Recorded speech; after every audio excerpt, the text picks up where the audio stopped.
Cuba, y entre otros que se nos puedan sumar como ponentes en este intercambio de saberes. Este evento internacional organizado por el Vicerrectorado de Investigación y Posgrado a través de la Coordinación Nacional de Promoción y Difusión de la Investigación y la Innovación y del Centro Internacional de Estudios Pedagógicos pretende establecer espacios de intercambio, espacios para el análisis de situaciones en cada uno de los países latinoamericanos que orienten diferentes procesos para repensar la educación desde la didáctica y desde la investigación. En tiempos de complejidad, este intercambio, esta alteridad, como diría Ugas, entre la mismidad que somos cada uno de nosotros y la otredad que somos también parte de esa realidad, podamos poner al servicio de la educación experiencias exitosas e ideas para reconstruir, deconstruir los procesos formativos en cada uno de los niveles y modalidades de los sistemas educativos de cada uno de los países presentes. Este impacto que ha generado los eventos no previstos que en los últimos años han acontecido a nivel mundial y donde la pandemia con el COVID-19 ha sido la de mayor impacto, sin subestimar los conflictos sociales y los eventos naturales que también nos han afectado, nos llevan a la crítica permanente, al cuestionamiento de lo existente y al desafío del mañana, buscando esas opciones que nos permitan, desde las diferentes formas de abordar los procesos educativos, revisar lo que hemos hecho, dónde estamos y hacia dónde vamos. Ese es el reto. Escucharlos es el primer paso. Encontrar los puntos convergentes y revisar los divergentes sería lo siguiente, para construir nuevas posibilidades, para atender ese desafío que aún sigue siendo una incertidumbre. ¿Cuándo terminarán estos acontecimientos? No lo sabemos, pero sí debemos tener claro que debemos presentar opciones para abordar la dinámica de la vida, la dinámica educativa, la dinámica social de la mejor manera. Procurar que cada uno de nosotros y nuestra interacción con el otro procuren una alteridad que faciliten espacios de crecimiento y aprendizaje y que podamos abordar el futuro, el mañana, con una visión más clara del camino que debemos transitar.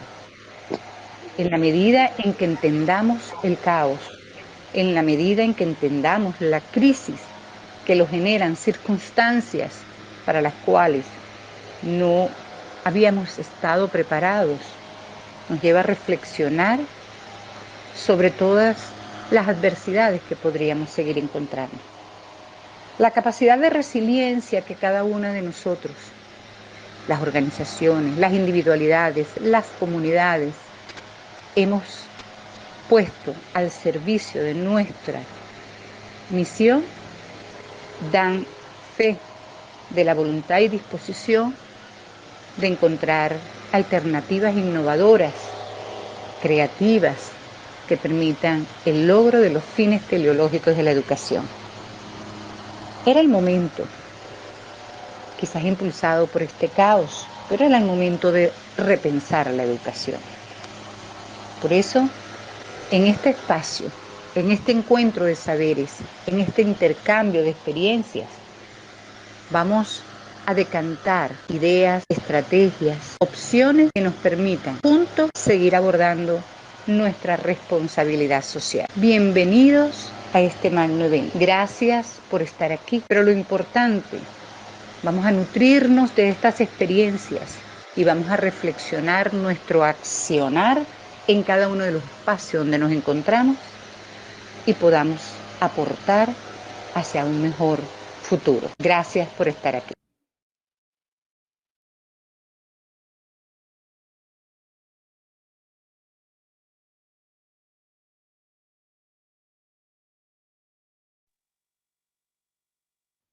De inmediato, las palabras de instalación del Encuentro Internacional Didáctica, Investigación y Virtualidad en Tiempos Complejos, Experiencias Formativas en Latinoamérica, a cargo del doctor Raúl López Sayago, a continuación.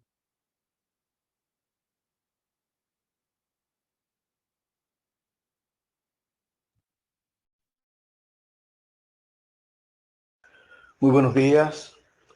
Es para mí un verdadero placer, como rector de la Universidad Pedagógica Experimental Libertador, instalar este encuentro internacional Didáctica, Investigación y Virtualidad en Tiempos Complejos, Experiencias Formativas en Latinoamérica, en el que participan connotados académicos de Perú, Colombia, Chile, Ecuador, República Dominicana, Cuba y Venezuela.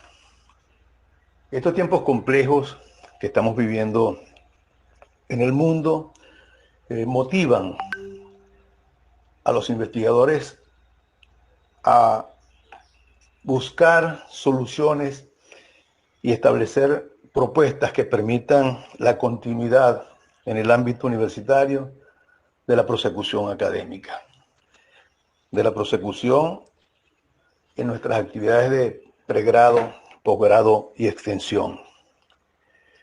Es interesante, por una parte, las diferentes propuestas que han venido surgiendo para la virtualidad, para establecer mecanismos y estrategias de trabajo virtual que permitan mantener a la universidad funcionando. Para los investigadores no es novedoso que su trabajo de producción de conocimientos tiene y debe estar orientado hacia la solución de problemas que tengan impacto social. ¿Qué mejor escenario que el que tenemos actualmente para investigar y producir alternativas de solución a esta situación tan compleja que vivimos en el mundo y que de alguna manera tenemos que surgir por encima de esas dificultades y establecer estrategias que permitan que el mundo no se detenga, que el conocimiento no se detenga, que la universidad se mantenga permanentemente abierta y ofertando sus conocimientos y su formación de nuevos profesionales. De tal manera que este encuentro internacional va a permitir que los académicos de estos países puedan intercambiar experiencias e ideas en cuanto a lo que ha ocurrido en el caso particular de Latinoamérica para afrontar y enfrentar esta situación que estamos viviendo. De tal manera que los invito a que profundicen en ese trabajo investigativo y que de aquí surjan propuestas interesantes que permitan tener impacto positivo para la formación de nuestros estudiantes en el campo de la virtualidad. Un saludo muy afectuoso para todos ustedes desde la Universidad Pedagógica Experimental Libertador. Les envío el fraterno saludo de nuestro equipo rectoral y de toda nuestra comunidad, con los mejores deseos. Los resultados de este encuentro sean beneficiosos para la educación latinoamericana, para la educación de nuestros pueblos. Saludos a todos y muchos éxitos.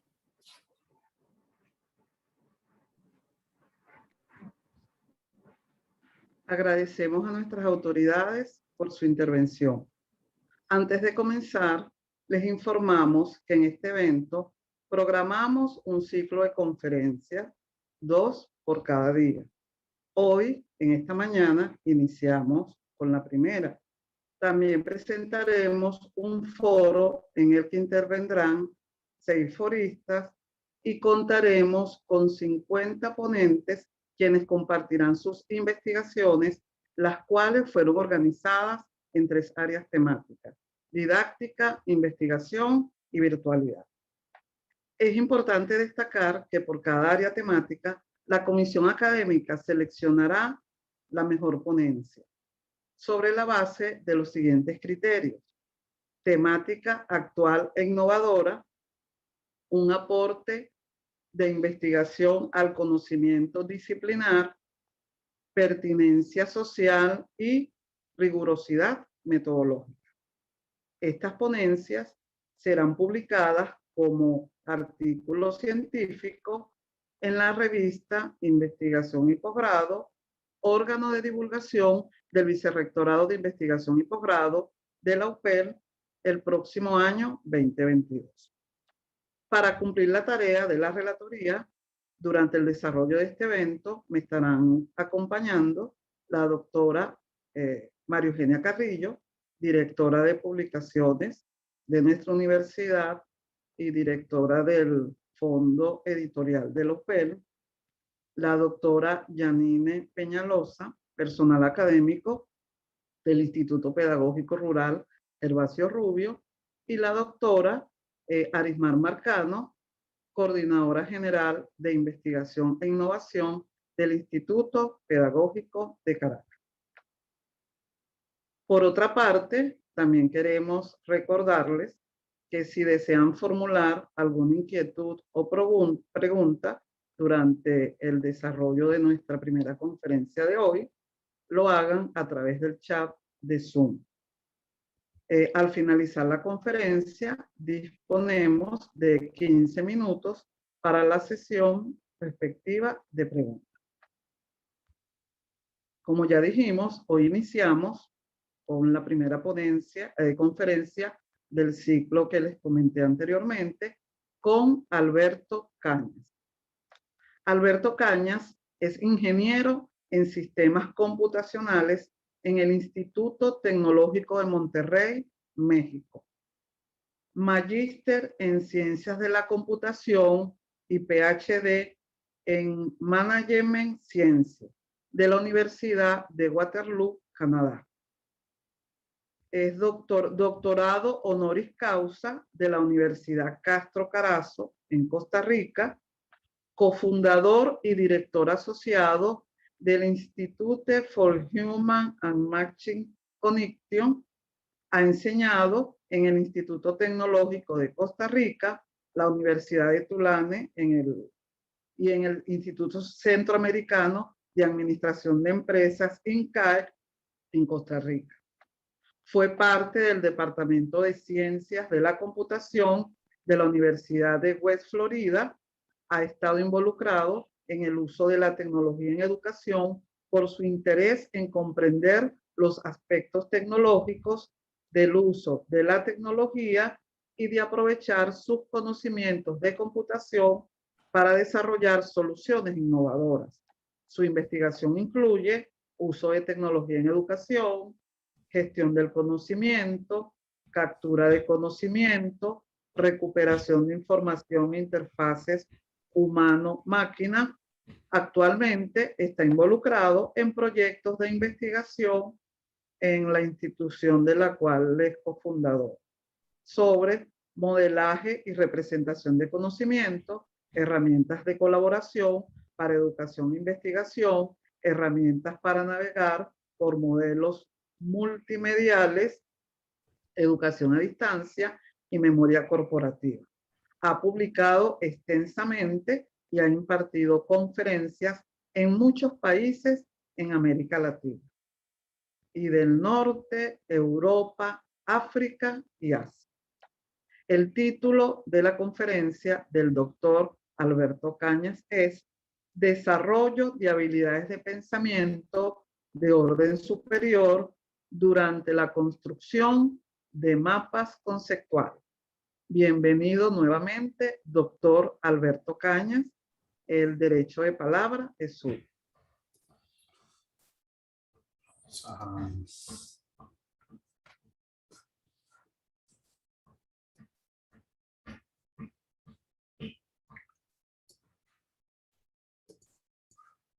Déjame ver.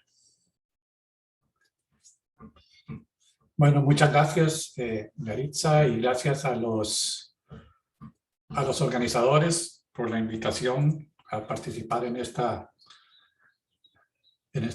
conferencia, este congreso. Un gran abrazo a todos los hermanos venezolanos desde Costa Rica. Por las circunstancias, pues hacemos esto en forma virtual, pero siempre he disfrutado mucho mis visitas a Venezuela y ojalá podamos reunirnos pronto, ya en forma presencial. Yo quería conversar hoy sobre un uso un poco más profundo de los mapas conceptuales dentro de un ambiente de aprendizaje. Dada la pandemia, el software que nosotros desarrollamos, IMAplus, para construir mapas conceptuales en el escritorio o en forma o en la web, tuvo un aumento enorme. El uso del software aumentó enormemente, y en gran parte yo creo porque muchos docentes que ya conocían la herramienta y conocían los mapas se dieron cuenta que el hecho de poner a sus estudiantes a construir mapas conceptuales en su casa de forma remota era una forma de lograr que los estudiantes aprendieran por sí mismos, aprendieran a aprender y que pudieran poner en práctica lo que siempre hemos hablado de los mapas conceptuales. Y entonces ha sido interesante cómo la misma pandemia nos ha permitido pues, aprender un poco más sobre los mapas y sus usos en educación. Pero hay una parte del uso de los mapas conceptuales que a mí me interesa desde hace varios años, que es hasta qué punto se logra el desarrollo de habilidades de pensamiento de orden superior en la construcción de mapas conceptuales. Porque siempre hablamos de los mapas conceptuales desde el punto de vista del aprendizaje significativo, pero pocas veces hablamos de los mapas conceptuales desde el punto de vista de la construcción de esas habilidades.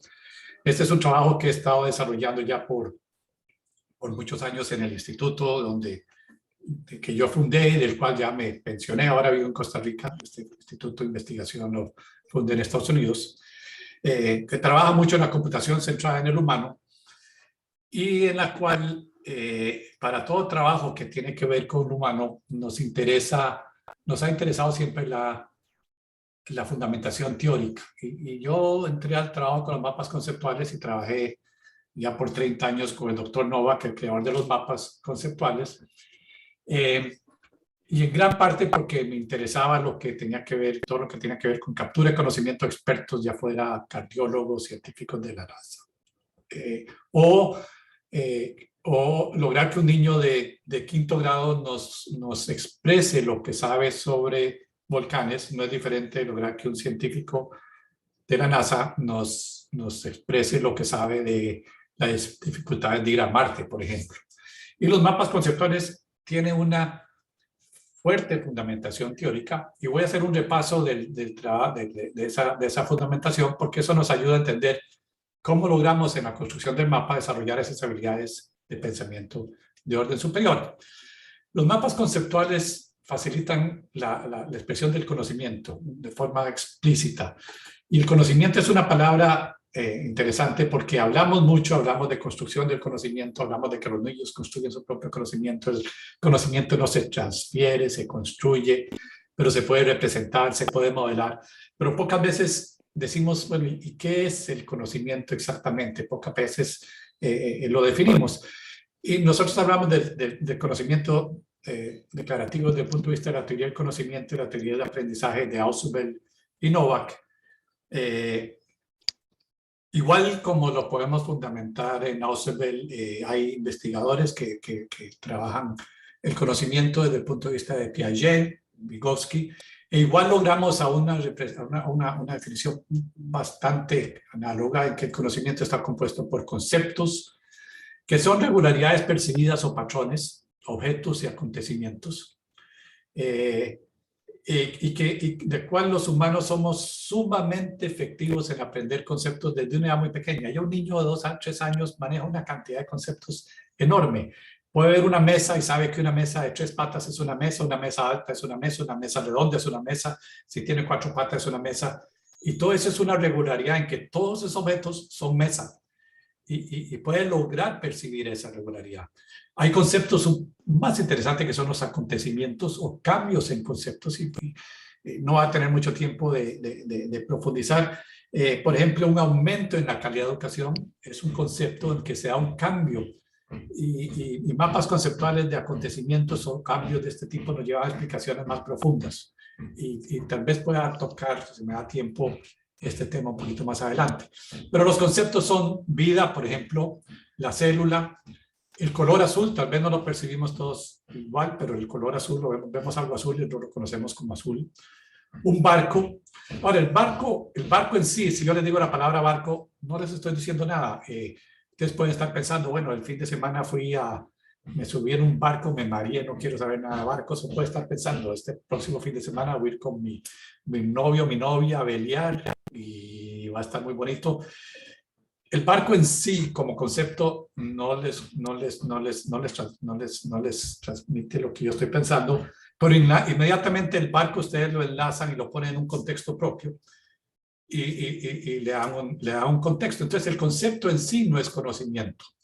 Hay conceptos abstractos como la democracia, conceptos como el unicornio. Si entrara un unicornio aquí en la pantalla, un unicornio vivo nos sorprendería, pero lo reconoceríamos. Y el conocimiento nos dice la teoría que está compuesto por conceptos enlazados para formar proposiciones, lo que en mapas conceptuales se llama una proposición, que es una unidad de significado, una afirmación. Si yo digo el barco es azul, ya uní dos conceptos y dije barco y azul, y le digo el barco es azul, bueno, ya yo me puedo imaginar un barco azul. Ya el unir dos conceptos mediante un enlace me permite ya expresar la unidad más pequeña del conocimiento declarativo, que es la proposición. El barco es azul. Las aves tienen huesos huecos. No sé cuántos de ustedes saben que las aves tienen huesos huecos. Ustedes saben que es un ave, se puede imaginar un hueso hueco. Y si no lo sabían, dicen, bueno, sí, un ave, hueso hueco, eso lo hace más liviano, le permite volar. Si no lo sabían, ya aprendieron algo. ¿Por qué lo aprendieron? Porque tiene sentido, porque saben lo que es volar, saben que son las aves, saben lo que son los huesos, y hicieron este enlace entre estos conceptos y aprendieron nada nuevo. Fue un aprendizaje que tiene sentido para ustedes. Y la manera en que nosotros aprendemos es esta. Nosotros enlazamos conceptos nuevos a conceptos que ya conocíamos, o hacemos un enlace nuevo entre conceptos que ya conocíamos y vamos construyendo una estructura cognitiva. Y si esa estructura tiene sentido y está bien ordenada, nos permite aprender más fácilmente. Si lo que tenemos es una maraña de proposiciones en nuestra estructura cognitiva, nos es difícil aprender, nos es difícil entender. ¿Hay vida en otros planetas? Bueno, esto es una proposición que ni siquiera sabemos si es cierta o no, porque no sabemos si hay vida en otros planetas. Hasta que encontremos vida o probemos que no hay, no lo sabemos.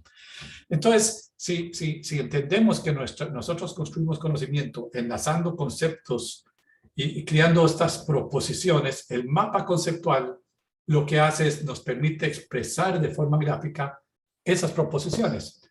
Y vean que al hablar del conocimiento estamos hablando de conceptos y la unión de esos conceptos. Y esa unión de esos conceptos es clave, porque eso es lo que llamamos la palabra enlace. Ya llego a ese momento. Y esa fundamentación teórica, como les decía, se basa en el aprendizaje significativo. En otras palabras, nosotros construimos relaciones que tienen significado para nosotros, a menos que no lo aprendamos de memoria, en cuyo caso pues, no sería significativo. Y los mapas conceptuales nos permiten representar gráficamente este conocimiento. Vean que estoy usando mapas conceptuales para explicar los mapas conceptuales. Si yo tengo aquí arriba mapas conceptuales, permiten representar el conocimiento. Gráficamente el conocimiento es una proposición. Esos son dos conceptos unidos por la palabra enlace, permiten. Entonces, en resumen, los mapas conceptuales desarrollados por Novak representan el conocimiento organizado. Está compuesto por conceptos que están conectados por frases de enlace para formar proposiciones. Las frases de enlace, por ejemplo, son estas aquí en blanco. El conocimiento organizado está compuesto por conceptos. El está compuesto por la palabra enlace. En las palabras de enlace, lo más difícil de construir un mapa conceptual, porque si yo les doy dos conceptos, hay mucha forma de enlazar dos conceptos. Por ejemplo, si yo les doy dos conceptos, les digo Estados Unidos y terrorismo, y les digo, ¿cuál es la palabra enlace entre Estados Unidos y terrorismo? Depende de muchas razones, ya sean políticas o donde vivo. Puede ser que un niño iraní diga, Estados Unidos promueve el terrorismo, es la causa del terrorismo, mientras que un niño norteamericano diría, Estados Unidos lucha contra el terrorismo o ha sufrido por el terrorismo. Esas palabras de enlace, ha sufrido por, o es la causa de, le da un significado totalmente diferente a dos conceptos que son Estados Unidos y terrorismo. Y lo que buscamos en la construcción de un mapa conceptual por parte de un estudiante es que nos diga, bueno, ¿y qué es lo que sabe el estudiante como relación de estos dos conceptos? Por eso un mapa conceptual que nos dice que las plantas tienen hojas, tienen raíces y tienen ramas, no nos dice mucho, porque tiene, no es una palabra de enlace que nos explique mucho. El tienes nos lleva a algo que es más parecido a un mapa mental, donde las palabras de enlace no son necesarias, no son verbos. El mapa mental es una organización jerárquica de conceptos, pero no explica. Y esa es la gran diferencia entre el mapa conceptual y el mapa mental. Los mapas conceptuales ayudan a contestar una pregunta de enfoque. Esto es clave y la mayoría de los docentes no le dan al estudiante una pregunta de enfoque. Y la pregunta de enfoque es la que le da el contexto y le dice al estudiante qué es lo que quiere el docente que le explique en el mapa conceptual. Si yo le digo a un estudiante, haga un mapa sobre las plantas, bueno, yo puedo hacer un mapa de 5.000 conceptos sobre las plantas o puedo hacer un mapa de 5 conceptos. Pero si yo no sé qué es lo que me pide el docente, yo no sé a dónde termino. Y eso es parte por lo cual no llegamos a que el estudiante desarrolle las habilidades de pensamiento de orden superior, que es a lo que quiero llegar. Los mapas conceptuales no son totalmente jerárquicos. Vean que aquí hay enlaces cruzados. ¿Por qué? Porque el concepto en sí, el conocimiento en sí no es totalmente jerárquico. De hecho, nosotros, muchos de los grandes descubrimientos y las innovaciones se basan porque encontré conceptos que no tenían ningún enlace y le encontré una relación y descubrí una nueva forma de relacionar conceptos y eso resulta ser una innovación o algo, un descubrimiento. Y ese conocimiento organizado, o sea, si tengo bien estructurado ese conocimiento en mi cabeza, me permite aprender más fácilmente, porque puedo más fácilmente enlazar nuevos conceptos a conceptos que ya entiendo. Lo que le pasa a los estudiantes que llegan a un curso de cálculo en la universidad y no entienden nada. ¿Por qué? Porque su estructura cognitiva en cuanto al álgebra es tan pobre que no le permite aprender el cálculo. La primera vez que llegan los estudiantes del curso de cálculo, lo que hacen es verdaderamente aprender álgebra. La segunda vez que llegan al curso, entonces ya aprendieron cálculo. ¿Por qué? Porque tiene una estructura cognitiva pobre en ese sentido. Entonces, los mapas conceptuales permiten representar gráficamente el conocimiento. Y esa representación lleva a un aprendizaje significativo. Ahora quiero hablar un poquito, no tanto del aprendizaje significativo, aunque sí voy a tocar, sino, bueno, y los mapas conceptuales dentro de este aprendizaje significativo, ¿dónde calzan? Y quiero irme de vuelta a Ausubel, que nos dice que cada persona debe construir sus propios significados de conceptos y proposiciones basados en experiencias a través del tiempo, construyendo su propia estructura de conocimiento. Eso es, pues, lógicamente, esto es algo totalmente constructivista y todo lo entendemos. Pero vean que estas experiencias se basan en experiencias a través del tiempo. Entonces, si sabemos que el aprendizaje se da a través del tiempo, entonces, ¿a dónde en ese tiempo le pido yo al estudiante que construya un mapa conceptual? Y la mayoría de los docentes le piden al estudiante que construya un mapa conceptual al final. Y al final ya es muy tarde, porque entonces se vuelve un mapa conceptual que evalúa, no se vuelve un mapa conceptual que me ayuda a aprender. Y lo que queremos es usar un mapa conceptual como herramienta de aprendizaje, no herramienta de evaluación. Si yo le digo al estudiante, apréndanse este mapa conceptual para el lunes, como se da muy comúnmente en Latinoamérica, ¿qué está dándole el docente? Muchas veces, y me ha tocado docentes que dicen, es que los estudiantes no pueden hacer mapas porque no pueden. Entonces, el docente les da el mapa. Entonces, ¿qué está tratando de hacer el docente? Que el estudiante se aprenda la estructura cognitiva del docente. No tiene ningún sentido. Yo no aprendo esa falta. Si yo le digo al estudiante, lea un capítulo y hago un mapa sobre el capítulo, tampoco tiene muy sentido. Yo soy suficientemente vivo para que me dé un capítulo sobre cardiología y hacer un mapa que verdaderamente no lo entiendo, pero que represente el capítulo. Ahora, si a mí me dicen, lea el capítulo, cierre el libro y ahora haga el mapa, es totalmente diferente. Porque, bueno, de lo que leí ese capítulo, ¿qué aprendí? ¿Qué logré asimilar? Hago un mapa conceptual sobre las plantas. Bueno, pero ¿qué las plantas? O sea, vean que comenzamos a hablar de, bueno, ¿y en qué contexto está construyendo el estudiante el mapa conceptual? Entonces, debemos construir el mapa conceptual al principio, al final, ¿cuándo? Ausubel nos dice, el factor individual más importante que influye en el aprendizaje es lo que el estudiante ya sabe. Determina esto y enséñale consecuentemente. O sea, yo construyo nuevo conocimiento enlazando al conocimiento que ya yo entiendo, el conocimiento previo que tantos hablamos. Entonces, si el conocimiento previo es tan importante, ¿por qué evaluamos al final? ¿Por qué no determinarlo al principio? Entonces, nosotros proponemos que el mapa conceptual se use desde el principio, porque es una manera de saber cuál es el conocimiento previo del estudiante. Por ejemplo, yo soy costarricense. Si yo le doy estos conceptos a un costarricense, me hace un mapa conceptual Muy rápidamente, si yo se los presento a ustedes como venezolanos y les digo, hago un mapa conceptual sobre volcanes, ticos, café, gallo pinto, cas, punto guanacasteco, ustedes dirían, bueno, así ejército, yo sé que no saben ejército, el café es bueno y hay mucho turismo, pero verdaderamente el mapa que construirían tal vez no sería muy profundo.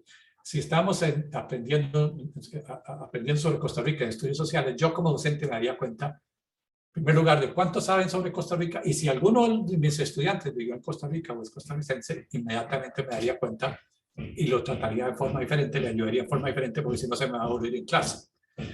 Igual si yo les digo sobre Finlandia, bueno, tal vez también para los costarricenses y los venezolanos sería complicado, porque diría, bueno, ¿qué es Suomi? Lapland, ¿qué es eso? Makunta, ¿qué son esos conceptos de Finlandia? ¿Por qué? Porque yo no puedo construir un mapa conceptual que tenga sentido y explique bien sobre conceptos que no conozco. Y si además les doy uno sobre, por ejemplo, neurociencias, todavía más difícil tal vez, neurociencia cognitiva, circuitos neurales, neurodegeneración. Entonces vean que el mapa conceptual me permite determinar cuánto sabe el estudiante cuando estoy empezando, que es cuando yo debo conocer lo que el estudiante sabe para ayudarle a aprender. Ahora, si le doy a un estudiante un mapa, digamos, un estudiante de quinto grado de primaria, con aves, volar, plumas, huesos huecos, que ya vimos que le ayudan a volar, huevos, 2 alas, picos, aislamiento, cuerpo liviano. Entonces, el estudiante puede ser que, basado en su conocimiento previo, me construye un mapa así. Tiene plumas, tiene huesos huecos. Tal vez él tiene, no me explica mucho que los huesos huecos sirven para volar. O tal vez sí, las 2 alas sirven para volar. Uno dice, hey, si el profe me dio huesos huecos, debe ser que el ave tiene huesos huecos, sino para qué me lo pone ahí. Pero esto me permite saber cuánto sabe el estudiante. Ahora, yo puedo tomar esto y ahora sí le digo al estudiante, bueno, ya construimos este mapa y ahora en forma individual, en grupo, ahora comencemos a investigar este concepto nuevo. ¿Qué quiere decir metabolismo alto? ¿Qué quiere decir una temperatura constante del cuerpo? Sistema digestivo rápido. Bueno, resulta que las aves tienen un sistema digestivo rápido y por eso andan cuiteando todo el tiempo y nos caen. ¿Por qué? Porque el sistema digestivo rápido lo necesitan para generar mucha energía para poder volar. Bueno, todo esto es algo que el estudiante entonces ahora tendría la oportunidad de ir, investigar y ir agregándolo al mapa. Entonces al final puede que termine con un mapa así, que donde le dice que el sistema digestivo rápido es necesario debido al metabolismo alto que provee energía la mayoría requerida para volar. Aquí es donde el estudiante ya me mostró que entendió esos conceptos. Entonces vean que el mapa se vuelve el proceso de construcción del mapa del estudiante basado en el mapa del conocimiento previo, es el que me permite saber si el estudiante fue aprendiendo o no. Entonces, el mapa del inicio y el mapa del final va evolucionando, se vuelve un proceso. Si estamos usando el software nuestro de SynapTools, eso lo permite enlazar los recursos. Si encuentro una página web, se lo enlazo al mapa. Si encuentro una imagen, se lo enlazo al mapa. Si encuentro un video, se lo enlazo. Si son estudiantes de forma remota, pueden construir en forma colaborativa. Y claro, por supuesto que dependiendo de lo que el estudiante sabe al principio, yo le tengo que proveer o guiar hacia material que sea conceptualmente claro, dependiendo de lo que el estudiante ya sabía. Eso es lógico. Entonces se vuelve un proceso en el cual yo pienso con el estudiante, porque yo lo veo pensar. Yo veo que el estudiante llegó y le agregó metabolismo alto al mapa, pero yo puedo revisar si la construcción fue correcta o no, si el enlace está correcto. Le puedo seguir haciendo preguntas, le puedo hacer preguntas más profundas, le puedo hacer preguntas. En la construcción del mapa del estudiante, si yo participo, estoy pensando con el estudiante. Por supuesto que aprendemos con y de otros. Vygotsky pues nos enseñó hace mucho tiempo, nos guió hacia allá. Y podemos hacer mapas en forma colaborativa. Lo que terminamos entonces es con un mapa que se vuelve un multimedia donde el estudiante nos demostró lo que aprendió. Vean que ya yo no necesito hacer el mapa para evaluar. El mapa que me construyó el estudiante fue una evaluación formativa en cual yo durante la construcción del mapa logré ver el aprendizaje del estudiante. Y dentro de todo esto, pues lo único que nosotros no tenemos ningún control es que el aprendiz debe escoger aprender significativamente, y ustedes ya todos lo saben. Es la única condición sobre la cual no tengo un control directo, pero tengo un control indirecto, en el sentido yo le puedo hacer interesante todo este proceso de construcción del mapa mediante las preguntas, discusiones, que los estudiantes revisen de los mapas de otros estudiantes, que discuten, discusión en clase, discusión en línea, foros de discusión, etc. Entonces el mapa conceptual se vuelve una ventana a la mente del estudiante si lo usamos de esta forma, ¿verdad? Vean que estamos hablando del aprendizaje, el mapa como una herramienta de aprendizaje. Yo usé la construcción del mapa para ir aprendiendo sobre las aves. También facilitan el desarrollo de habilidades de pensamiento de orden superior. De nuevo aquí, el construir los mapas mediante una herramienta en línea, o una herramienta que me permita colaborar, pues ayuda. El software que nosotros desarrollamos es IMAP-Tools, es totalmente gratis, hay versión en línea, hay versión para Windows, OS X, Linux, web. No voy a seguir hablando sobre la versión del software. Verdaderamente lo que menos me interesa es el software, lo que me interesa es cómo se usa el software. Y además no tengo tiempo para meterme a hablar del software. Lo que me interesa es decir, bueno, y esas habilidades de pensamiento de orden superior, ¿cómo logro que los estudiantes las desarrollen? ¿En qué momento los desarrollan? Y eso es lo que me interesa, esa es la parte que me interesa de esta presentación.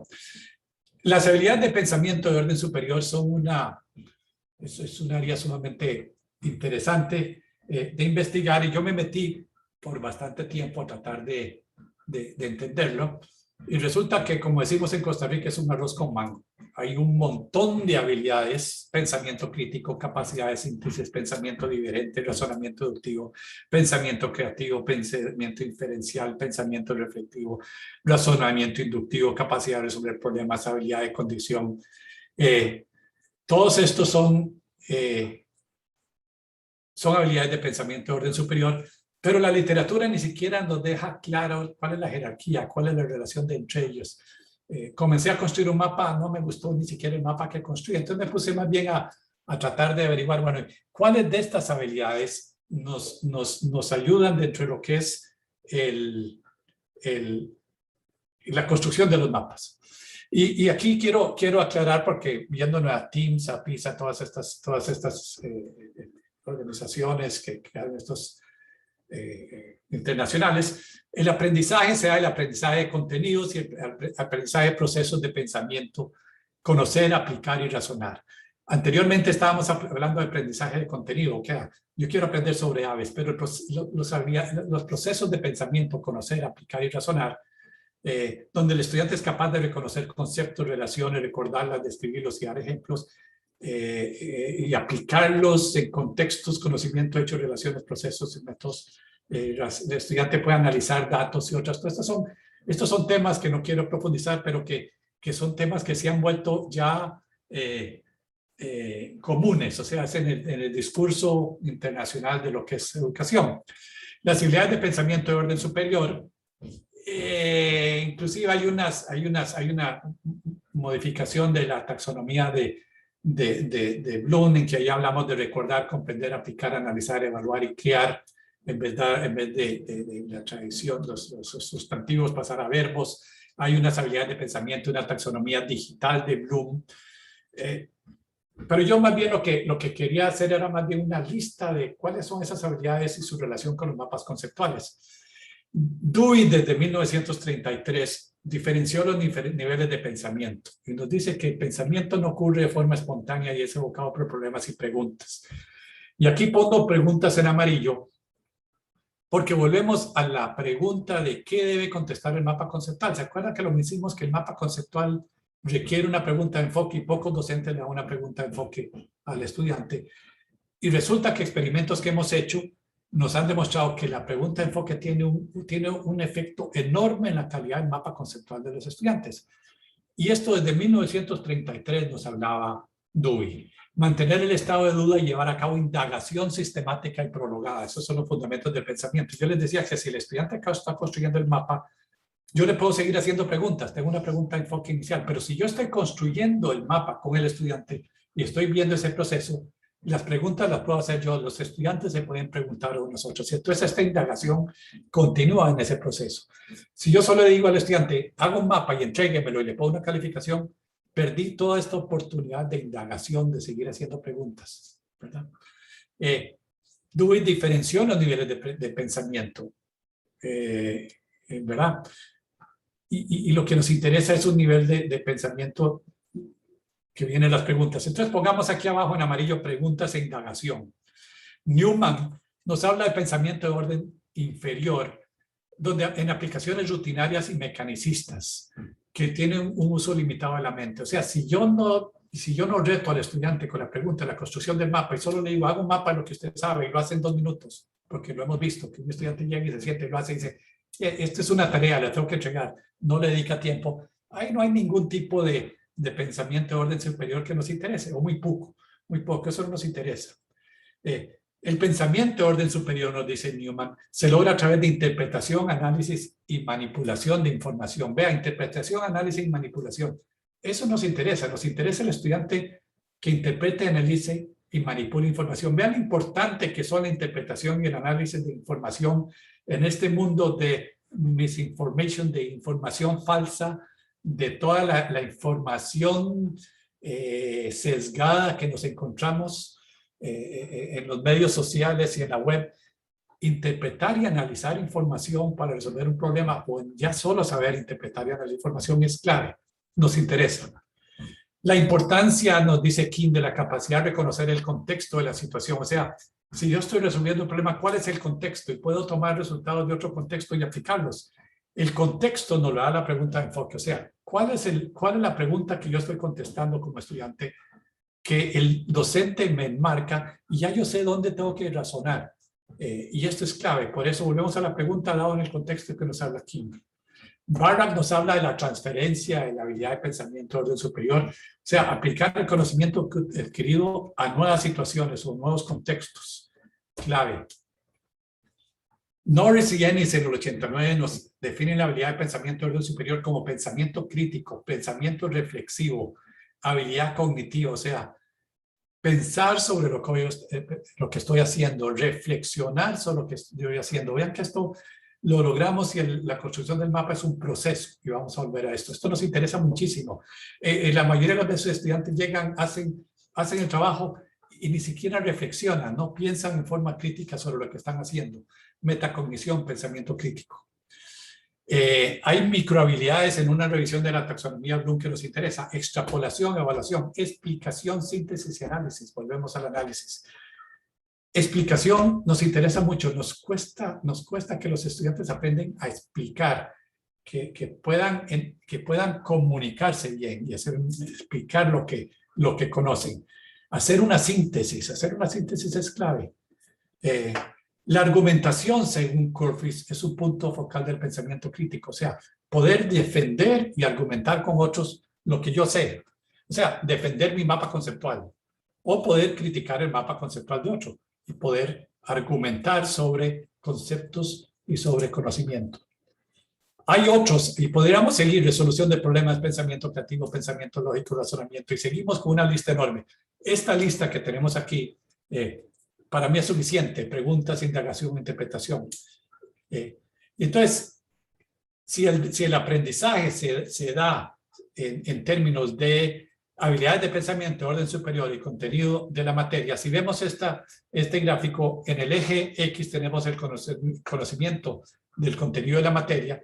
La mayoría de las veces el aprendizaje lo medimos en el eje del conocimiento del contenido de la materia. Aprendió sobre aves, aprendió sobre fotosíntesis, pero pocas veces nos preocupamos del otro eje, la habilidad de pensamiento de orden superior. Nos interesa también poder aumentar el aprendizaje, lograr el desarrollo de esas habilidades. Entonces, verdaderamente, el resultado esperado del aprendizaje no debería estar solo en el eje X o en el eje Y, sino deberíamos encontrar un resultado de aprendizaje arriba a la derecha, en el cuadrante de arriba a la derecha. Y eso es lo que andamos buscando. Entonces, resulta que esas habilidades de pensamiento de orden superior se pueden estimular a través de la construcción de los mapas conceptuales. Y eso es parte de lo que nos interesa hablar en el tiempo que nos queda. Estas habilidades de pensamiento de orden superior, si ustedes lo ven, la lista que hicimos, son requeridos por un creciente porcentaje de empleos. La mayoría de los nuevos empleos requieren de análisis crítico, capacidad de resolver, pensamiento crítico, creatividad.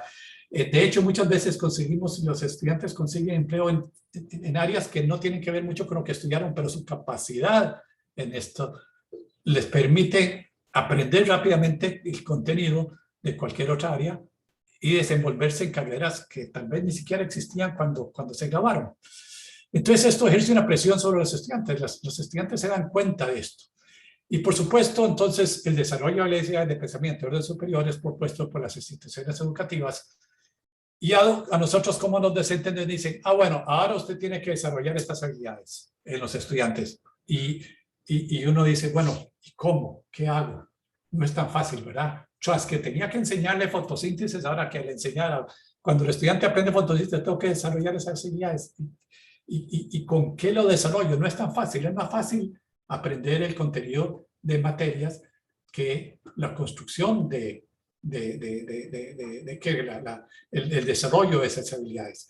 Bueno, en la construcción de los mapas conceptuales se puede lograr el desarrollo de estas habilidades. Y eso es a lo que quiero llegar.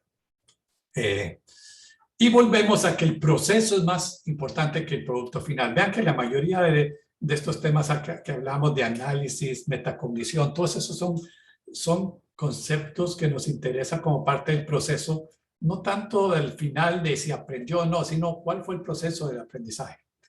Este es un gráfico en el cual no voy a tener mucho tiempo, desafortunadamente, pero a la hora de construir un mapa conceptual, yo tengo dos ejes, de nuevo, otro gráfico, dos ejes. Yo puedo darle al estudiante una libertad de estructura, es otra palabra, construye un mapa como quiera, ese es el eje X. Puedo hacer una libertad de contenido, que es el eje Y.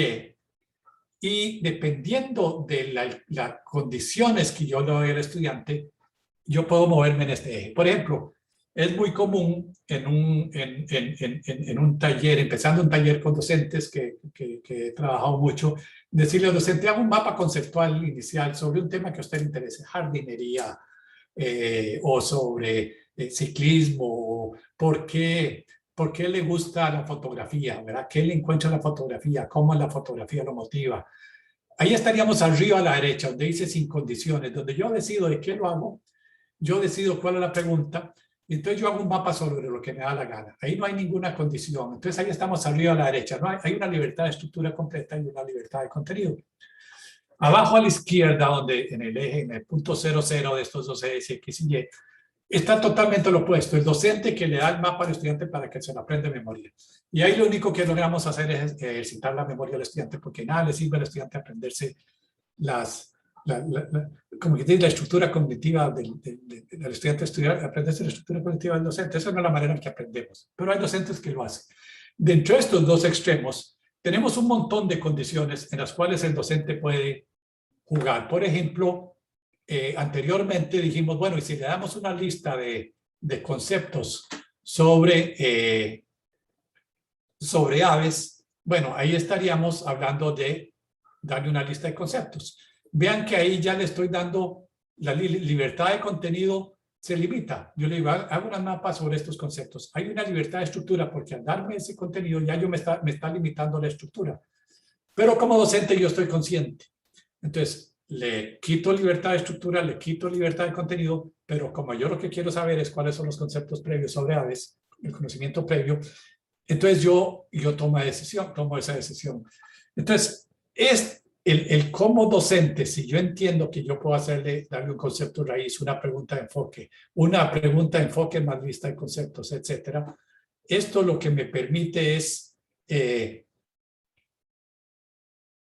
controlar qué es lo que el estudiante me va a construir, y ya entendiendo estas condiciones, ya yo sé qué mapa puedo esperar de los estudiantes. Resulta que también que dentro de todas estas condiciones, estos que están en amarillo son los que me llevan a desarrollar habilidades de pensamiento de orden superior. Si yo me meto abajo a la izquierda, entre más me acerque a memorizar el mapa, entre menos le quito más libertad le quito al estudiante, entre libertad de contenido, libertad de estructura, menos le estoy dando la oportunidad al estudiante para que me exprese lo que sabe y tenga la libertad de construir su mapa conceptual. Entonces tenemos que estar conscientes que entre más nos movemos hacia abajo a la izquierda, menos vamos a poder desarrollar estas habilidades de pensamiento de orden superior, y desafortunadamente no va a tener tiempo de meterme mucho más en esto. Pero bueno, si hablamos de que empezamos con un mapa al inicio, que es el mapa del conocimiento previo, para lograr al final un mapa con los conceptos que le dimos o con conceptos adicionales o una colección de mapas enlazados, el pensar con el estudiante en este proceso que veíamos anteriormente, este ciclo de investigar, buscar recursos, buscar páginas web, discutir, volver al mapa, y este ciclo que logramos hacer. Entonces, el estudiante, en este proceso, el estudiante tiene que interpretar lo que fue y aprendió. Por ejemplo, voy y busco un metabolismo alto, voy y busco sangre caliente, busco estos conceptos, los trato de entender, los tengo que interpretar, los tengo que pasar al mapa y los tengo que enlazar con los otros conceptos. Yo tengo que enlazar el metabolismo alto con el sistema digestivo, con volar, con otros conceptos para lograr el mapa. Entonces, quiere decir que yo tengo que mostrar comprensión. Vean que aquí ya estamos forzando al estudiante a que interprete lo que leyó. El estudiante además tiene que determinar si este concepto tiene sentido dentro de la pregunta de enfoque que le dimos. O sea, ¿tiene sentido este concepto o es un concepto que no tiene ninguna relación? Tiene que determinar si comprende o no el tema. Si yo no logro, o sea, si yo voy y leo sobre el metabolismo alto y trato de enlazarlo en el mapa y no puedo porque verdaderamente no lo entendí, tengo que volver a regresar a estudiar y entenderlo mejor. Este es un proceso de metacognición porque me permite pensar si entendí o no entendí. O sea, el estudiante tiene que pensar si entendió o no entendió. Y aquí estamos hablando de interpretar y metacognición para poder lograr construir un mapa así. Ahora, en la pregunta de enfoque, aquí me cuesta, bueno, estas son marcas que hice anteriormente. La pregunta de enfoque es clave, y esto sería espacio para otra charla, porque dependiendo de la pregunta de enfoque, yo puedo hacer que el estudiante me haga un mapa mucho más explicativo y mucho más dinámico que si le hago un mapa de una pregunta de enfoque más tradicional. Yo le digo, hago un mapa sobre calidad de educación, me va a dar un mapa descriptivo. Si yo le digo a un docente, hago un mapa sobre el efecto de un aumento en calidad de educación, vea que el efecto de un aumento en calidad de educación me lleva a que un aumento en la calidad de educación me lleva a un aumento en la calidad de vida, a mejor trabajo, a una serie, y me da un mapa de causa y efecto, y es un mapa explicativo. El hecho de que podamos tener preguntas de camino, como decíamos, en la construcción de mapa, resulta en refinamientos de otros mapas. Y entonces, en la construcción del mapa conceptual, mediante estas preguntas, se vuelve un cuestionamiento continuo entre el estudiante y el docente. Y vean que así volvemos entonces a lo que hablamos de las preguntas. Si además le damos un concepto raíz, que es, démosle como raíz en vez de calidad de educación, un aumento en la calidad de educación, logramos un mapa totalmente diferente. Aunque no lo crean, si yo le cambio y me diga, comienza el mapa y diga, aumento en la calidad de educación como la raíz del mapa, parta de aquí y le pongo calidad de educación, los mapas que obtenemos son totalmente diferentes. Vean que como docente, si yo entiendo esto, logro que el estudiante me construya mapas más explicativos, menos explicativos. Si lo junto, la pregunta de enfoque, se vuelve todavía más poderoso el efecto. Entonces, una pregunta de enfoque y un concepto raíz lleva a un pensamiento dinámico. Un mapa con proposiciones dinámicas explican. Requiere que el estudiante explique en vez de que describa. O sea, que me explique cuál es el resultado de un aumento en la calidad de educación, en vez de que me describa. Y aquí estamos hablando de lo que decíamos, el lograr explicar, una habilidad de pensamiento de orden superior. Dependiendo que yo, la pregunta que yo haga al estudiante, logro que el estudiante tenga que explicarme, desarrollar esta habilidad. Si además, junto a la pregunta de enfoque, le este concepto y el concepto raíz, pues entonces logro otro tipo de proceso en la construcción de mapa. Y entonces vean que dependiendo de las condiciones que le voy dando, entonces yo llego a un proceso en que el estudiante debe saber seleccionar, modificar, agregar, borrar, mover conceptos, seleccionar la mejor palabra de enlace. Como decía, seleccionar cuál es la mejor palabra de enlace que explica la relación entre Estados Unidos y el terrorismo. Eso lleva un análisis constante si las próximas acciones representan mejor su entendimiento del tema. ¿Cuál es la mejor manera? ¿A dónde pongo esta? Si pongo este concepto, tengo que mover los otros. Repensar las palabras de enlace, las proposiciones. Ello lleva un pensamiento reflexivo. Esto contesta la pregunta. Es un proceso de evaluación. Estoy evaluando mi propio mapa. Vean que estoy llevando al estudiante a que practique todas estas habilidades de pensamiento de orden superior. La argumentación me lleva, y aquí no me da tiempo de llegar a explicar, pero la argumentación y la explicación me llevan a lo que llamamos la construcción de mapas excelentes. Y un mapa, cuando yo logro hacer mapas excelentes, ya llego a usar otras herramientas como sopas de conocimiento, discusión a nivel de proposiciones, solo los menciono. Pero lo que quiero decir es que un mapa excelente de parte del estudiante es un mapa que responde a la pregunta en forma clara. La pregunta de enfoque es conciso. Todos los conceptos y proposiciones son relevantes. No incluye conceptos, proposiciones o enlaces innecesarios. No le falta conceptos, proposiciones o enlaces cruzados, claves o irrelevantes. O sea, los conceptos que están ahí en el mapa son importantes y no le falta ningún concepto importante. Tiene alta claridad, mensaje claro, comunica ideas claves. Y es explicativo, no descriptivo. Expresa conocimiento de forma concisa y explicativa. O sea, si logramos que el estudiante haga este nivel de síntesis en el mapa y esta construcción del mapa, es lo que llamamos un mapeador excelente. Lo difícil es cómo logro que un estudiante llegue a construir este nivel de mapas. Y esta es la parte que es muy importante, y es que yo no aprendo a construir esta calidad de mapas de un día para otro. O sea, así como yo tengo que, es como si yo le pido a un estudiante que haga un mapa conceptual sobre la fotosíntesis de un día para el otro y le doy un tutorial de 10 minutos, es casi como si le dijera, mire, aquí hay un tutorial de 15 minutos en alemán, sobre alemán, ahora haga un párrafo sobre este tema en alemán. Es otra manera de expresarse, es otra manera de escribir, como quien dice. Entonces, en la construcción de mapas hay una curva de aprendizaje. Aquí en esta curva, en el eje X está el tiempo como mapeador y a la izquierda el tamaño del mapa conceptual que construyo. Está muy claro y está documentado, y hay muchos ejemplos en la literatura de profesores que lo han descrito con sus estudiantes diciendo, al principio el estudiante está construyendo el mapa, el primer mapa es muy pequeño porque le está costando, y después los mapas son cada vez más grandes. ¿Por qué? Porque como yo no sé qué quiere mi profesor, yo le pongo todos los conceptos que se me ocurren. Entonces, hay un crecimiento aquí en la construcción del mapa que va siendo más grande y más grande. Ahora, después de unos 6 a 10 mapas, si el estudiante usa este mapa como proceso, hay retroalimentación del docente. El docente construye el mapa con los estudiantes y le doy tiempo. Llega el momento en que el estudiante ya sabe cómo construir un mapa que conteste la pregunta, cuáles son los conceptos importantes, y se comienza a convertir en lo que llamamos un mapeador excelente. Y empieza a construir mapas más pequeños, más concisos, más explicativos, mejores mapas. Y llega casi a que llega uno como y verdaderamente a los mapeadores que conozco en diferentes partes del mundo, cada tiene como su nivel de confort del mapa que construye. Porque piensa, ¿cuáles son las ideas grandes? ¿Cuáles son los conceptos claves? ¿Qué es relevante para contestar la pregunta de enfoque? Y lo puedo expresar de forma concisa.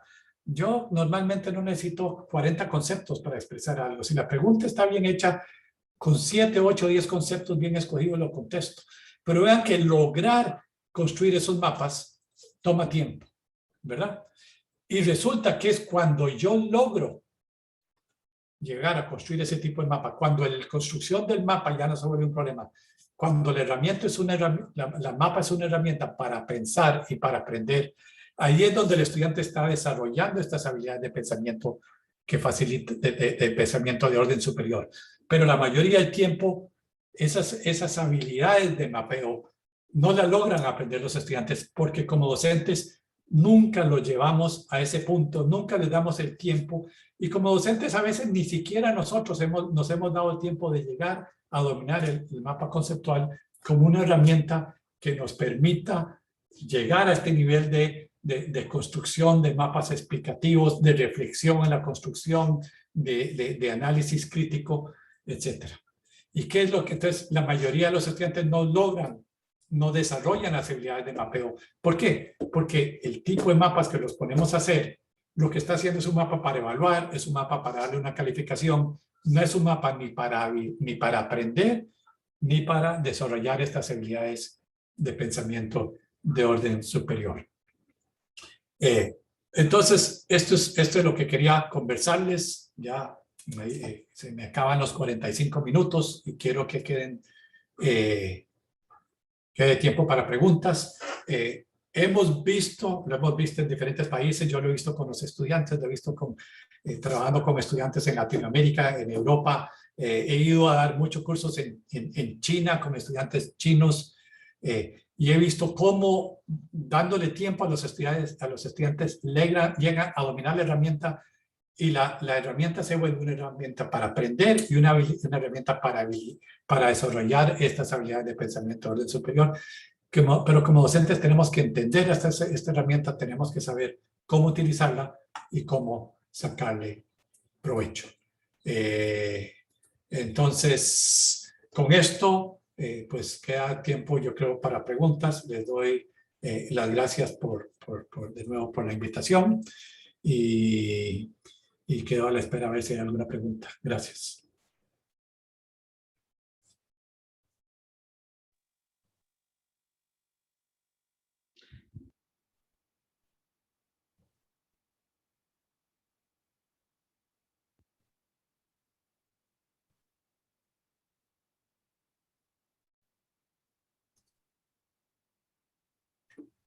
Altamente agradecida, doctor Cañas, por su excelente y magistral conferencia.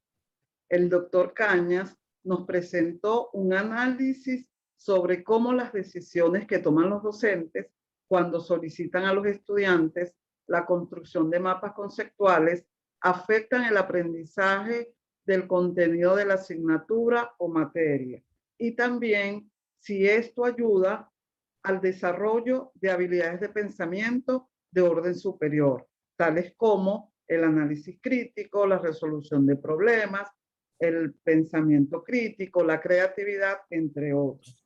Por tanto, si el docente comprende cómo y cuándo usar los mapas conceptuales en el aula, se favorecerá el aprendizaje de los estudiantes y el desarrollo de esas habilidades de orden superior que tanto nosotros buscamos nuestros estudiantes puedan adquirir. Así que en este momento habilitamos el espacio para que formulen sus preguntas. Les recordamos que es a través del chat que van a realizar esas preguntas y le cedo el espacio a la doctora Yanine Peñalosa, quien va a apoyar en esta sesión de preguntas.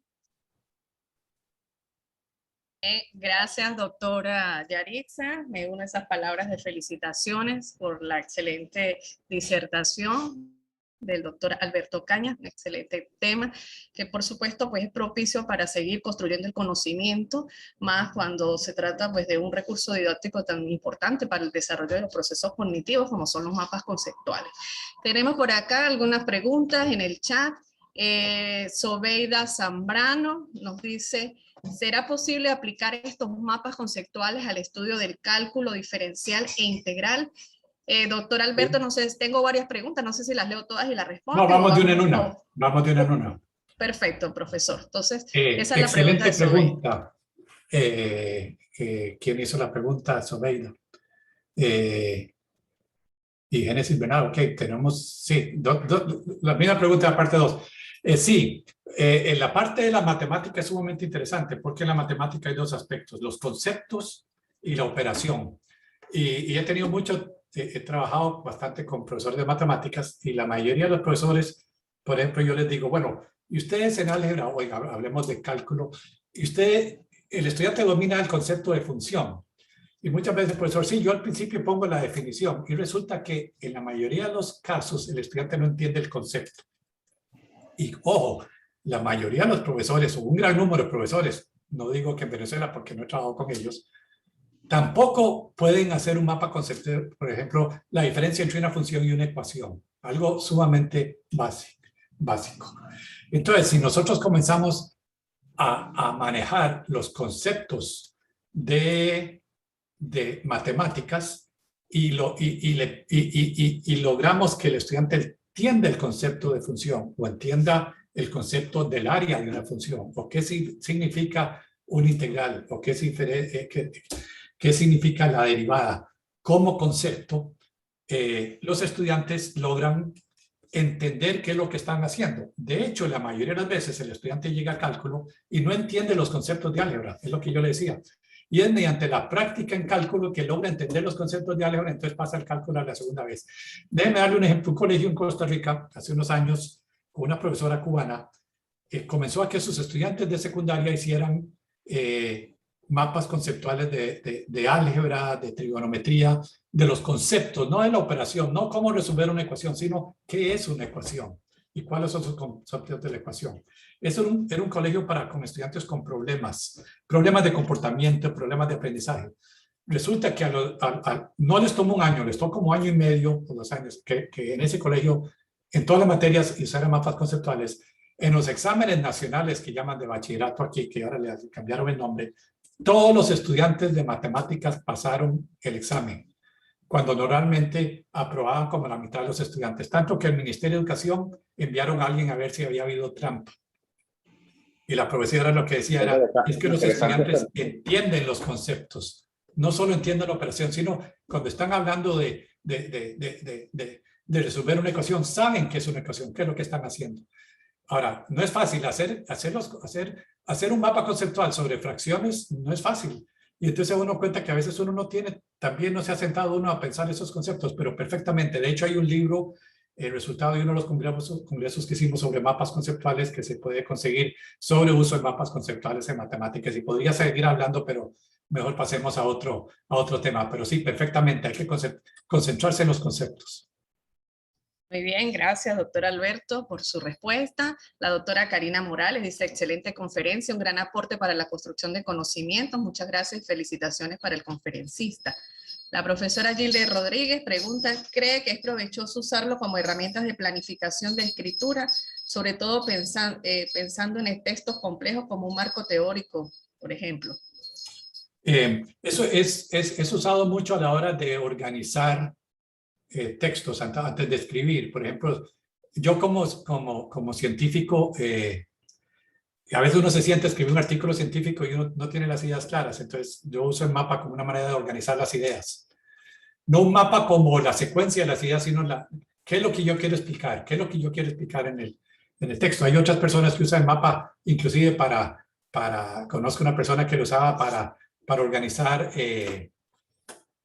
novelas policiales, entonces tenía toda una forma de organizar a todos los personajes y qué pasaba en la novela. Entonces, es cualquier condición, uno tenga que organizar sus ideas y darse cuenta si tengo las ideas claras, es sumamente útil, ya sea en la escritura o en cualquier otra área en la cual yo tenga que organizar ideas. En la parte de argumentación, que aquí vi una pregunta que es relacionado también, textos argumentativos.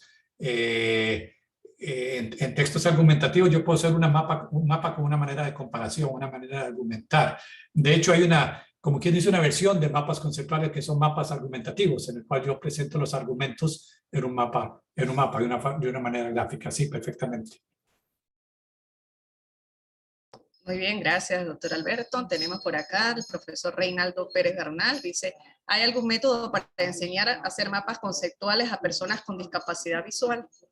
Sí, es un poquito más complejo, pero el profesor Jaime Sánchez de Chile tiene artículos y él desarrolla un software para el desarrollo de mapas conceptuales para personas con problemas visuales. Sí, no es tan común. El software de nosotros no lo maneja, pero él sí lo ha desarrollado. Sí hemos trabajado mucho en mapas conceptuales también con personas con otro tipo de discapacidades.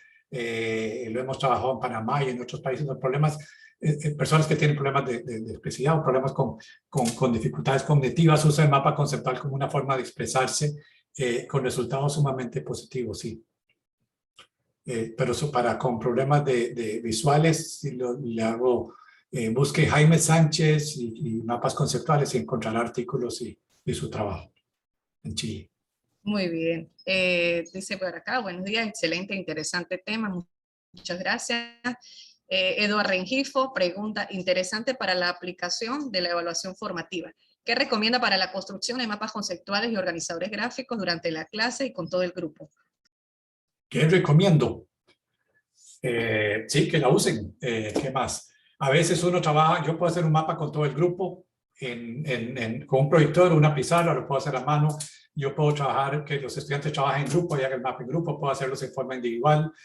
Por ejemplo, a veces se puede trabajar un tema, por ejemplo, ¿por qué es tan difícil ir a Marte? Por poner un tema. Bueno, podemos hacer un mapa inicial y después decimos, bueno, yo voy a poner, un grupo va a trabajar la parte de radiación, otro va a trabajar la parte de comida, otro va a trabajar la parte psicológica. Podemos hacer submapas en grupo. Hay juegos también para estudiantes de primaria, en que hay juegos en que se tiran dados, dos conceptos, creo una proposición, aprendo a construir mapas. O sea, por eso yo les mostré ese gráfico en el cual hay muchas formas de darle las condiciones a los estudiantes y hacer los mapas a veces en grupos, a forma individual, a veces son individuales y se unen. Yo puedo poner, por ejemplo, hay un trabajo muy interesante en España, en física, donde los estudiantes de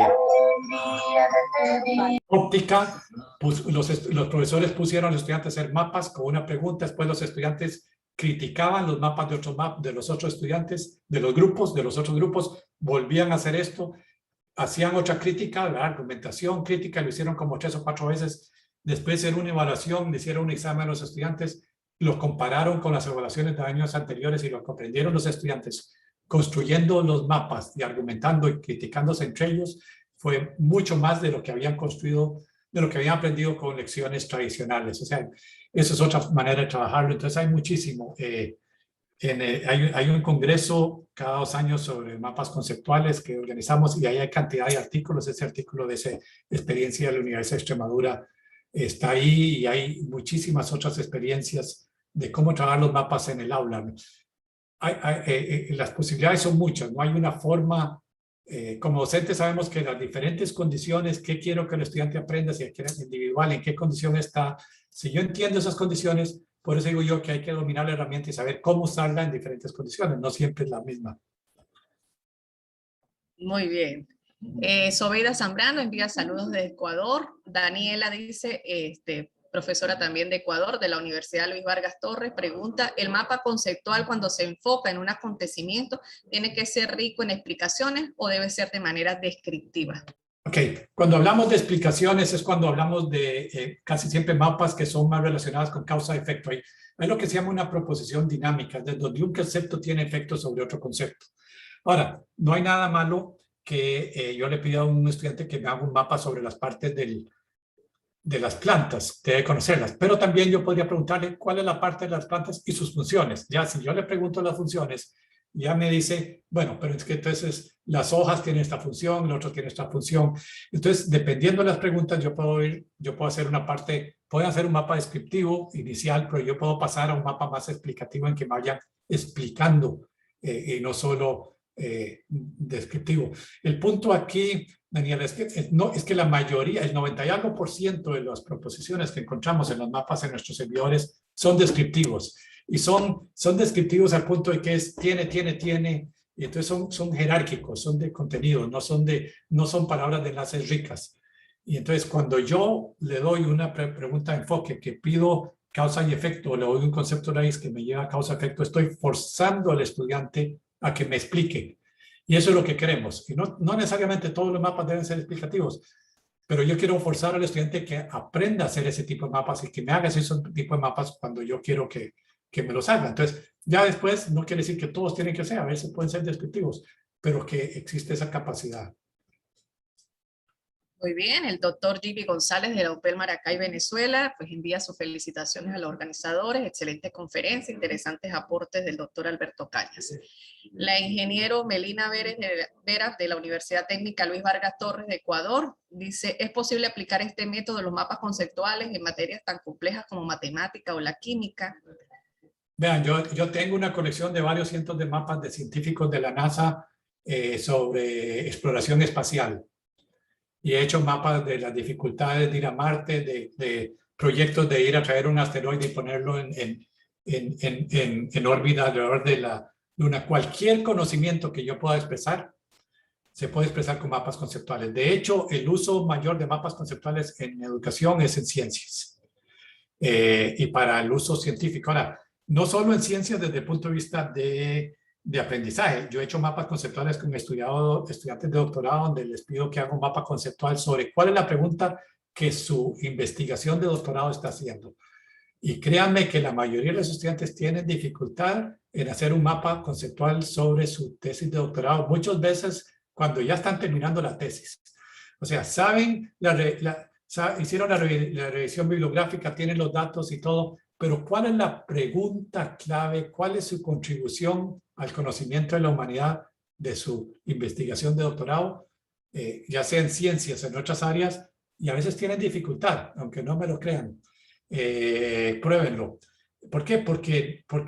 Porque saben mucho del tema, pero nunca se sentaron a pensar y analizar, bueno, verdaderamente mi contribución al conocimiento de la humanidad, que es lo que yo pienso que debe ser una tesis de doctorado. ¿Cuál es? ¿Cómo lo resumo? No una lista de 20 preguntas, no. ¿Cuál es la pregunta? Entonces, sí, al estudio científico, en la química, por supuesto, en la química se presta muchísimo y en cualquier ciencia. Bien, gracias, doctor Alberto. La doctora Gilde Rodríguez de Bogotá, Colombia, pregunta, ¿el CEMATool se puede usar en línea sin descargar? Sí, claro, se puede usar. Hay una versión web que es, si van a cimap.cloud en la web, ahí está, o cimapcloud.hmcus. Es una versión más sencilla, no es tan... es como si yo quisiera escribir una novela de 1000 páginas, yo no voy a usar Google Docs, posiblemente usaría un software como Word en mi escritorio. Entonces, si voy a hacer una colección de 200 mapas, como yo he hecho en diferentes temas, uso la versión de escritorio. Si lo que quiero es hacer un mapa rápido, si quiero trabajar con los estudiantes y no tenga que descargar la versión de escritorio, la versión web funciona bien. Y yo puedo llegarle a la versión, a la nube de mapas desde mi versión de escritorio o desde la versión web. Y todos son gratis. Muy bien. Alinson Salazar, estudiante de Ecuador, dice, como estudiante, ¿cómo podemos hacerle ver al docente la importancia de aprender y no solo de hacer en sí los mapas conceptuales?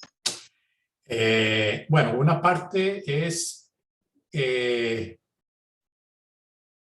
docente, cuando el docente es estudiante, tiene que haber vivido esto. Si el estudiante vivió esto y pasó por el proceso de aprender en la construcción de mapas y el uso de mapas, cuando yo me formé como docente, era de este tipo, entonces ya yo lo voy a entender. Entonces yo voy a poder, yo voy a entender el valor de usar el mapa como una herramienta de aprender, no solo de evaluar, y una manera de desarrollar estas habilidades. Si como estudiante en pedagogía a mí me pidieron hacer mapas solo porque mi profesor quería evaluarme, pues yo voy a entender que esa es la forma de usar el mapa si yo voy a usar el mapa conceptual solo para evaluar. Entonces, todo depende también de cuál fue su experiencia. Por eso es importante que el docente, desde que es estudiante, desde que está en la Facultad de Educación,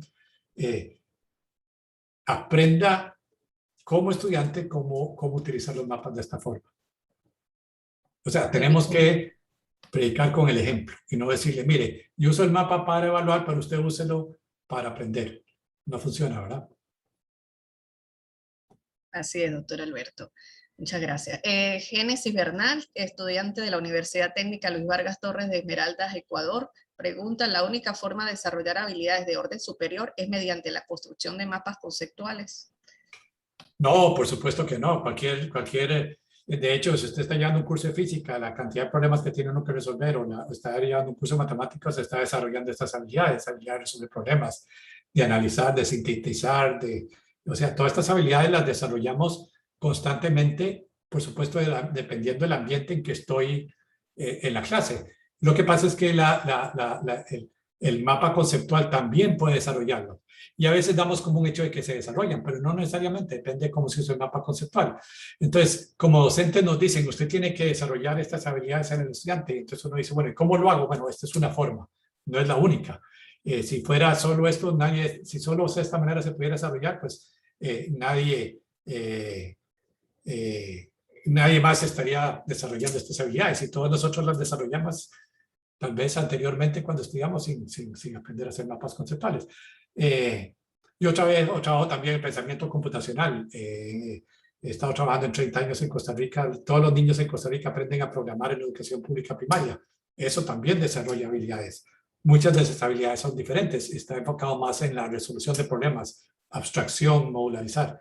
Diferente es un poco de la construcción de mapas, pero es otra forma de desarrollar estas habilidades. Simplemente el trabajar los mapas bien ayuda y verdaderamente las desarrolla. Entonces debemos aprovecharlos.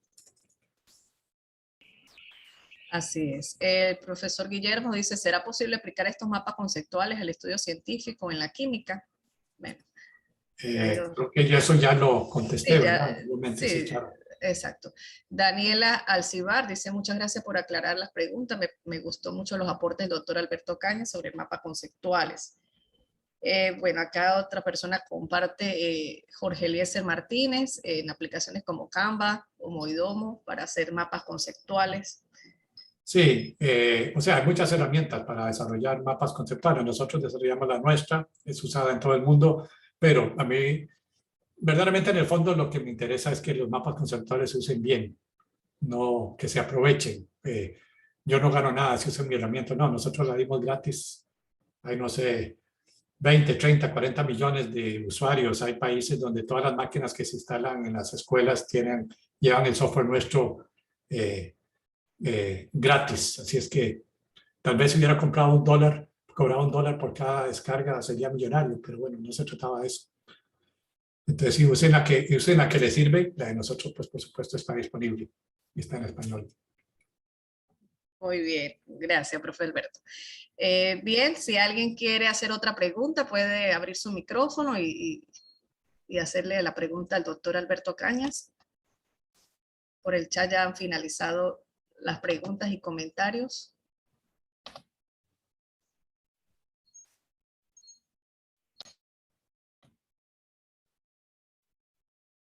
Bien, doctora Yaritza Cova.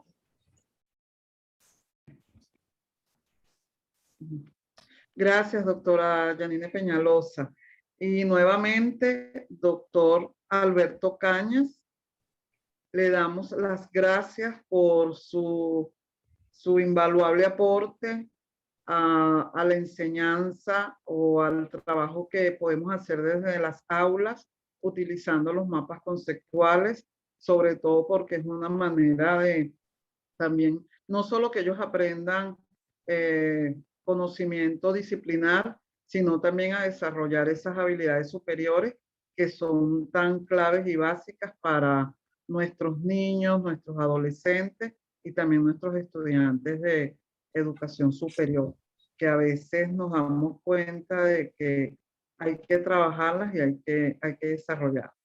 Entonces, nuevamente le agradecemos en nombre de nuestro rector, el doctor Raúl López Sayago, nuestra vicerrectora de investigación y posgrado, la doctora Moraima Esteves, por haber compartido esta mañana como inicio de nuestro encuentro internacional, didáctica, investigación y virtualidad en tiempos complejos, experiencias formativas en Latinoamérica. En verdad que muy didáctica su explicación, toda la información que nos compartió, así que se lo agradecemos altamente desde aquí, desde nuestra querida Venezuela y por supuesto de parte de todos los que nos acompañaron en esta mañana de hoy. Así que nuevamente, gracias. Mil gracias. Muchas gracias a ustedes. Y bueno, y antes de finalizar, queremos invitarlos a todos. Ya la doctora Yanine Peñalosa compartió el enlace para nuestra segunda conferencia de la tarde hoy, la cual inicia a las 2:30 de la tarde. Y de seguido tenemos ya las mesas de ponencia. Y también recordarles que mañana jueves tenemos otra conferencia a cargo de la doctora Elizabeth Sosa y el foro que sería de 10 a 12 del mediodía. Entonces, por esta vía también vamos a compartir dichos enlaces y también los invitamos a visitar nuestras redes sociales o a escribirnos al correo del evento, eventosycursos.cieped.upel@gmail.com. Así que gracias a todos por haber compartido esta mañana hoy. Los esperamos en la tarde a las 2:30. No falten, que seguiremos compartiendo el conocimiento que todos nuestros conferencistas prepararon para este encuentro que iniciamos hoy y finalizamos este viernes 19. Así que feliz mañana y seguimos en comunicación. Y gracias nuevamente, doctor Cañas. Gracias. Bien, gracias a todos por su asistencia. Los esperamos a las 2:30 en el chat.